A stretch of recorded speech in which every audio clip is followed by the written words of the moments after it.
Jamais j'aurais imaginé qu'on puisse faire ça. Oh, jamais. Je vis un cauchemar. Rendez les bijoux de la couronne. Les bijoux de la couronne. Vous avez intérêt à les rendre. Croyez-moi. Bande de losers, bande de voleurs, bande de crapus. Vous avez intérêt à les rendre. On va venir vous chercher. Bande d'escrocs. Traîtres. Vous avez intérêt à les rendre. Aucune nuit n'est assez noire pour que je ne puisse t'y apercevoir. C'est le message que Georges et Brenda ont trouvé lorsqu'ils ont déplacé le lit de l'ancienne propriétaire de la maison qui était à présent la leur. Salut! Est-ce que vous êtes prêts pour une nouvelle histoire d'horreur? Aujourd'hui, je vais vous parler de Georges et Brenda, un couple de jeunes mariés qui a décidé de déménager dans une maison un peu plus grande parce qu'ils prévoient d'agrandir leur famille. Donc après avoir trouvé ce message gravé sur le mur derrière le lit, ils ont d'abord trouvé ça mignon, en tout cas Brenda trouvait ça mignon, et ils ont décidé d'appeler l'agent immobilier qui leur avait fait visiter la maison pour savoir qui aurait pu écrire ce message. Et l'agent immobilier a dit que c'était sûrement un message de l'ancienne propriétaire, qui était une vieille femme décédée il n'y a pas très longtemps, qui était aveugle, et dont le mari a disparu un jour sans laisser aucune trace, alors qu'il avait dit qu'il allait acheter des cigarettes. Apparemment, cette dame, qui n'était pas aveugle de base, a été malade après la disparition de son mari. Elle était seule, elle était triste, et elle a eu une grave infection aux yeux apparemment, ce qui l'a rendue aveugle, et puis voilà quoi. Elle est décédée quand même en étant assez âgée. Bon, en tout cas, c'est pas ce qui a découragé Georges et Brenda d'être heureux dans cette maison. Et puis ils ont même gardé le message, ce message gravé, ils l'ont même gardé comme souvenir sur ce mur de leur chambre à coucher, parce que ils trouvaient ça quand même assez romantique. Donc voilà. Mais en même temps, ils trouvaient ça un peu creepy aussi. Donc Brenda, elle aimait bien un peu plaisanter là-dessus. C'était un peu une petite blagueuse, nanana. Donc ce qu'elle faisait, c'est que elle arrêtait pas de faire peur à son mari. Son mari qui est un peu angoissé de nature. Donc elle lui faisait des blagues, des pranks. Par exemple, il était là en train de cuisiner et elle venait derrière lui et elle faisait genre bouh. Par exemple, il était en train de cuisiner et genre elle se cachait derrière la porte. Elle le regardait comme ça, silencieusement. Et puis lui, quand il la voyait, il sursautait quoi. Et ça la faisait rire et elle s'enfuyait en rigolant. Donc voilà, Brenda, elle se cachait un peu partout pour lui faire ces petits pranks là. Elle se cachait derrière le canapé, sous la table de la salle à manger. Et à un moment, elle a commencé à se cacher dans des endroits un peu plus bizarres, un peu plus difficiles d'accès. Et Georges comprenait pas trop en fait. Par exemple, un jour, elle s'est cachée dans un carton. Dans un des cartons de déménagement, mais elle en est même pas sortie en criant. Elle est juste restée là cachée jusqu'à ce que Georges ouvre la boîte, et genre elle était juste là en train de le regarder.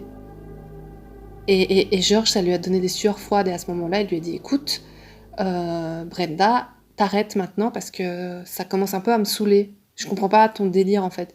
Ok, tu me l'as fait, j'ai sursauté plusieurs fois, mais là c'est trop en fait.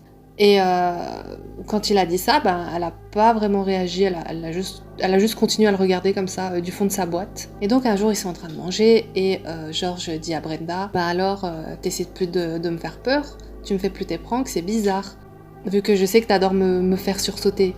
Et là, Brenda, elle le regarde, et elle lui sourit, et elle lui dit, peut-être qu'en fait, je le fais tellement bien que tu remarques même pas, en fait. Et là, Brandon, il est un peu... il sait pas trop quoi dire, il comprend pas trop ce qu'elle veut dire par là. Georges va prendre sa douche et il décide de fermer la porte à clé parce qu'il stresse, il commence à stresser un peu parce que ce que sa femme vient de lui dire lui a fait peur en fait. Et donc voilà, il prend sa douche. Donc quand il ferme le robinet, quand il a terminé et qu'il ferme le robinet, il voit qu'entre le rideau de douche et le mur, il y a quelque chose qu'il regarde. Sa femme. Il sursaute et il ouvre le rideau de manière brusque et il crie sur sa femme, quoi. Il dit mais qu'est-ce que tu fais, Brenda? Et comment t'es rentrée en plus? J'avais fermé la porte, il y avait personne. Enfin, c'est quoi ce délire? Et Brenda le regarde sans réagir. Et faut savoir aussi que Brenda, là, elle a les cheveux mouillés. Bizarre. Et donc, il est énervé, quoi. Il sort de la douche, il commence à s'habiller et tout. Et il a aussi quand même un peu peur, quoi. Et donc, Brenda, elle ouvre la porte. Et lui, il est en train de s'habiller, etc. Et il referme la porte. Cette fois, il verrouille la porte parce qu'il stresse vraiment, quoi. Il se dit, mais c'est trop bizarre, mais comment ça se fait que ma femme, elle soit devenue aussi bizarre, quoi. C'est plus les petits pranks du début où ils rigolaient ensemble. Non, c'est vraiment, on dirait que ça a atteint un niveau supérieur, quoi. C'est bizarre. Et donc, il continue de s'habiller et tout. Il a fini de s'habiller, mais il n'arrive pas à trouver le courage de sortir de la pièce parce qu'il est quand même très perturbé, en fait, par tout ça. Et donc, il s'assoit sur le bord de la baignoire pendant un moment et il réfléchit. Il réfléchit sans oser sortir. Et au bout de environ une demi-heure, il décide de prendre son courage à deux mains et d'aller déverrouiller la porte pour sortir. Et c'est là qu'il entend un bruit qui provient de derrière lui. Et il se retourne et il voit que l'une des armoires de la salle de bain dont les portes étaient fermées est à présent un peu entrouverte. Et il constate que le bruit provient de là. Et ce bruit, en fait, c'est un genre de soupir, mais très fort. Genre...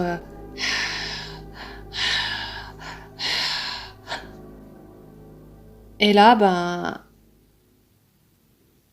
il s'avance pour aller ouvrir, doucement, et il ouvre, et c'est sa femme, c'est Brenda, qui est pliée en quatre, recroquevillée sur elle-même dans l'armoire, et qui est en train de le regarder fixement, en respirant comme ça, comme une prédatrice, quoi, comme une prédatrice qui est... Comme si elle avait l'air contente qu'il l'ait découverte, genre. Et là, George... il commence à hurler sur elle. Il lui dit « Maintenant, ça suffit, c'est terminé, c'est la dernière fois que tu fais ça. » Et puis il sort et il commence à faire ses valises. Et il décide d'aller chez son frère. Et donc, il raconte l'histoire à son frère et à la femme de son frère, qui réagissent un peu de manière incrédule. Ils sont un peu en train de rigoler en disant « Mais c'est bon, c'est bien comment elle est Brenda, elle aime bien faire des trucs un peu bizarres comme ça. C'est bon, quoi. » Genre, pourquoi t'as quitté la maison pour si peu, tu vois? Et là, Georges, il dit, mais non, les gars, c'est sérieux, en fait. Justement, si j'ai quitté la maison, c'est qu'il y a un vrai problème. Je la reconnais plus, en fait. Je la reconnais plus. C'est trop bizarre. Je lui ai dit d'arrêter, elle a continué, mais en plus, ça a atteint un niveau... C'est devenu glauque, quoi. Je comprends pas, il y a un truc dans ses yeux que j'arrive plus à reconnaître, en fait. Elle me fait peur.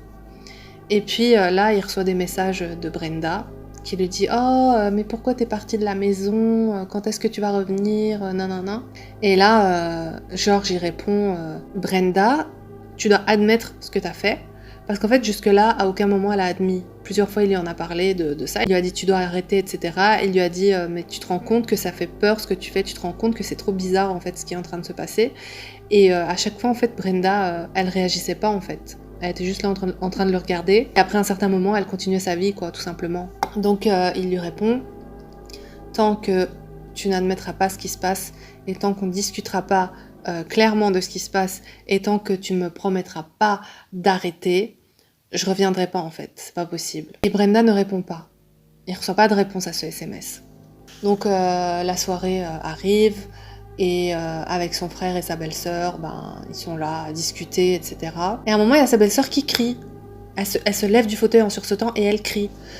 Et là, ils se retournent tous vers là où elle regarde. Et en fait, elle regardait par la fenêtre, dehors. Et ils voient qu'en fait, il y a Brenda qui les fixe. Ils se regardent entre eux. Et la minute d'après, elle disparaît. Et là, Georges, il dit mais les gars, vous voyez, c'est trop bizarre en fait. Je comprends pas ce qui se passe depuis qu'on a déménagé dans cette maison. Je sais pas. Et Georges, donc, il demande à son frère s'il peut encore rester chez eux, quoi. Donc, pendant 2 semaines, en fait, il y a aucune réponse de la part de Brenda. Il n'y a aucun échange entre eux. Et il décide quand même de retourner chez lui. D'abord pour aller chercher des affaires parce que il n'avait pas pris toutes ses affaires quand il était parti la dernière fois. Et aussi, accessoirement, parce que Brenda, c'est sa femme. Et que, en ayant réfléchi, après qu'un peu de temps se soit écoulé, en fait, il se dit que qu'elle a sûrement un problème, quoi, pour agir comme ça, et qu'il faut pas qu'il la laisse tomber, et qu'il veut l'aider, quoi. Donc voilà, et en plus, ils sont un peu plus en sécurité, parce que y a son frère et sa belle-sœur qui vont l'accompagner, parce que, voilà, il a un peu récupéré, quoi. Il est devenu un peu plus apaisé en s'étant un peu reposé chez son frère, quoi. Donc voilà, ils vont en voiture dans la maison de Brenda et Georges, et donc ils rentrent dans la maison, et ils constatent que elle a fermé tous les volets, tous les rideaux, il fait tout noir à l'intérieur, alors qu'il fait jour dehors, donc il décide d'ouvrir les volets, mais en entrant déjà il a senti un truc bizarre. Donc il ouvre les volets, et il constate que dans la maison c'est le désordre absolu. Limite on dirait que la maison elle a été squattée, tu vois. Il y a du désordre partout, les photos d'eux, les photos de leur famille et tout, elles sont toutes retournées. Et il y a une odeur mais nauséabonde dans la maison. Là, Georges, il comprend vraiment pas ce qui se passe. Avec son frère et sa belle-sœur, ils avancent dans la maison, quoi. Ils constatent que Brenda est pas là, et puis ils regardent un peu autour d'eux, et ils sont un peu choqués, quoi. Ils sont choqués de ce qu'ils voient. Georges avance vers la chambre à coucher pour aller chercher ses affaires. La porte est fermée. Et en fait, il se rend compte que plus il avance vers la chambre à coucher, plus cette odeur nauséabonde de pourriture, de décomposition devient forte. Et donc, il stresse un peu avec sa belle-sœur et son frère. Ils se regardent. Son frère lui dit « Vas-y Georges, ouvre la porte ». Et là, il ouvre la porte. Et il n'y a rien, mais ça pue, hein, ça pue. Il n'y a rien, il n'y a personne dans la chambre en bordel. Le lit a été retourné, le matelas est par terre, bref. Et il va quand même ouvrir la porte de la garde-robe pour aller chercher ses affaires. Et là, il tombe sur quoi? Une scène, macabre, hein. En fait, dans l'armoire, il y a plein de globes oculaires ensanglantés.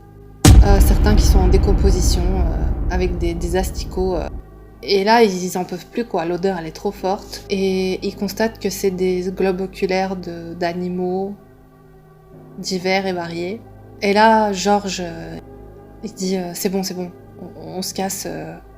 Je sais pas ce qu'il y a ici, mais ça va pas. Tant pis, on appellera ses parents, on appellera je sais pas qui. Et là, ils décident de partir parce qu'ils en peuvent plus, quoi, de cette odeur. Il se précipite pour sortir de la chambre. Et là, Georges, il entend un bruit qu'il avait entendu il y a 2 semaines avant de partir. Doucement, il se retourne et il regarde vers l'autre porte de la garde-robe qui était fermée et qui est à présent entrouverte. Et il sait ce qui s'y trouve. Il le sait. Il voit une petite lueur dans la pénombre, dans l'embrasure de cette porte. Cette lueur, c'est la lueur du sourire de sa femme.